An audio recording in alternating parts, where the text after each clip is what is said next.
Alright, everyone. This is going to be the last series that I cast in the group stages, but hopefully before we go right on into the quarterfinals and the elimination rounds. This is going to be between Callicles and Kifd. Kifd, the very strong Protoss player who got second in the very first TrisCraft Cup. He was going to be spawning at the top position of Metalopolis as the red Protoss. Callicles, my brother, going to be spawning as the blue Protoss in the bottom position. Always unfortunate when a random player spawns as a mirror match against a player that doesn't play random, especially like a player as high caliber as Kifd. You can see that,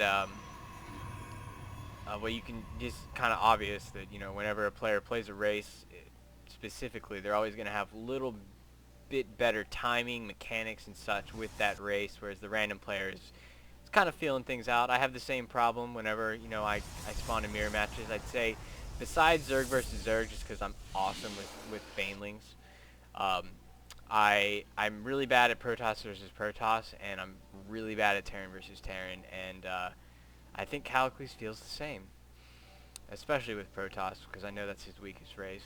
Terran probably being his strongest race, because Terran is the strongest race. I will say it right now. There's very few things that you can do against a strong Terran who knows what he's doing as Zerg and Protoss. I would say Protoss has an even harder time against Terran. We're going to be seeing a cross-position game, so this might result in a little bit more macro, but, with warp gates, it doesn't really matter. You could, as long as you can get a pylon into their base, you can get pretty much anything into their base early game. So Callie going ahead and dropping down the routine gateway and the routine gas, but he's going to throw down a second gateway here. I don't know if I like this play so much. If you're going to take your gas on time, then I like seeing a side core, especially if you've scouted out the position of your opponent. I don't know if he did scout out that position on time, but Protoss versus Protoss is usually getting the warp gate up as quick as possible and trying to get to your second level tech as quick as possible. So Kifd going to steal gas. I never suggest stealing gas unless you're Zerg, just spontaneously. With Zerg, you can steal gas as a way to keep your scouting drone alive. It's great against Zerg. It's great. Oh, it's actually not as great against Zerg because Zerglings that do so much damage. It's great against Protoss and Terran just because it takes like 2 or 3 Zealots to actually compete with the build time of your Zerg gas, and you can just cancel it and rebuild it. So we see Kifd going for a super fast Stargate. He's at 20 food right now. He's saving up his Chrono Boost. This is clearly going to be some kind of all-in Void Ray play. He's got 1 Zealot being Chrono Boosted out. Doesn't even have a Stalker. So obviously this was a planned build on his part. I like that Callie waited until he got the 3 Zealots to attack this. I don't know what the Aussie was. Apparently that had something to do with the number of Zealots that Callie had. It really doesn't give away what you're building until you can actually kill it quickly. I don't really like the forge being played here. I think that you either forge immediately before gateway and then try and do some kind of quick expand here, where you can forge like right here and then pylon here and then nexus here, and you have like this wall in the whole direction. Then you put like 1 cannon here and like 1 cannon right here, and you're fully covered.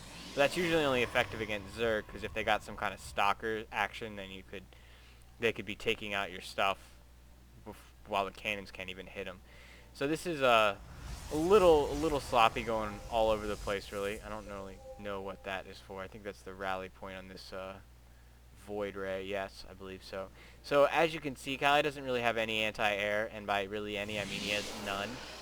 If he threw down a cannon or 2, he'd probably still be screwed, because cannons aren't all that effective against Void Rays, because Void Rays can just move around and position themselves, and you can't really cover all your buildings with cannons against Void Rays, and then they charge up on the assimilator or whatever's available, and then when they're charged up, they can take out a cannon in like 15, like, I don't know what 15 would be. I've definitely less than 15 seconds.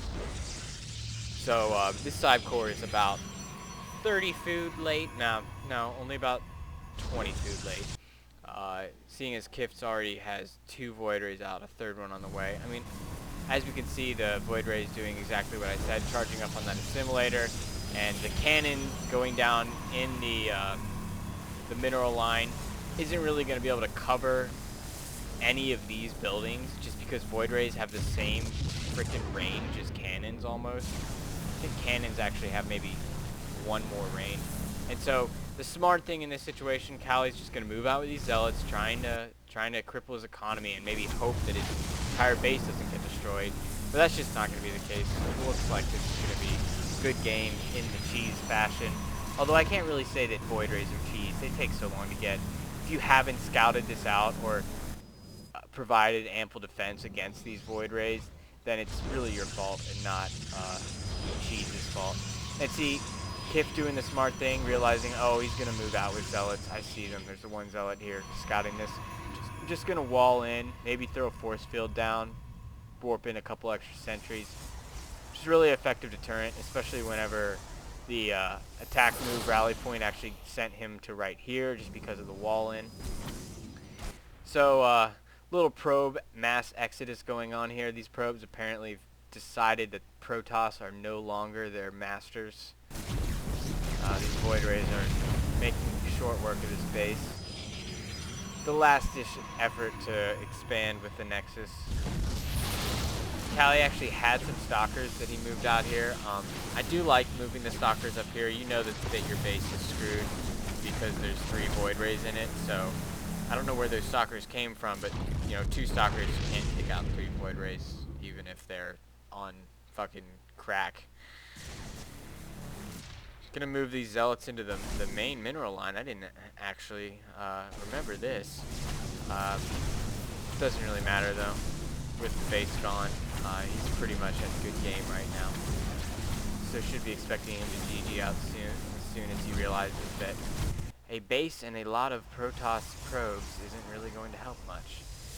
Although I would attribute this to the Protoss versus Protoss, or just the Callicles Protoss syndrome. It's pretty much his worst race. He tends to think that Zealots are cool, and he still has that Zealots are cool mentality, and he's probably mad at me because he's standing right behind me as I cast this, but he's just going to have to deal with that. What is it about players that just, they get their hidden expansion up and then they just quit? It's like the 3rd time tonight we're going to see that, and I am cheating a little bit because I see when this game ends, and it will end shortly, I promise you that. But, Kifd just patrolling around with this little Void Ray army. Always nice when by the 10-minute mark you have a platoon of Void Rays that can just decimate anything. So we're going to be going into Game 2. Game 2 is going to be on Scrap